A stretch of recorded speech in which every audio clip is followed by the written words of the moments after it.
কুমিল্লার ১৪ গ্রামে BNP chairperson Begum Khaleda জিয়ার রোগমুক্তি ও সুস্বাস্থ্য কামনায় দোয়া ও মিলাদ মাহফিল অনুষ্ঠিত হয়েছে।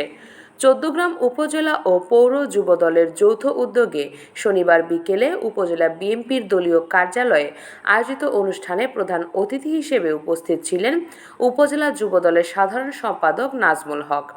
উপজেলা যুবদলের সাংগঠনিক সম্পাদক এম জহিরুদ্দিনের সভাপতিত্বে অনুষ্ঠানে অন্যান্যদের মধ্যে উপস্থিত ছিলেন উপজেলা ছাত্রদলের সাবেক সভাপতি বেলাল আহমেদ মিয়াজি, উপজেলা যুবদলের সহ সভাপতি রফিকুল ইসলাম মেম্বার, সিনিয়র সহ সভাপতি ইসাক খান, সহ সাধারণ সম্পাদক ইমাম হোসেন সহ সাংগঠনিক সম্পাদক মফিজউদ্দিন মোল্লা, পৌর যুবদলের সহ সভাপতি ইলিয়াস, উপজেলা যুবদলের সদস্য মোহাম্মদ সেলিম, সাব্বির, যুবদল নেতা শাহিন ভূঁইয়া, সোহাগ মাহমুদ প্রমুখ।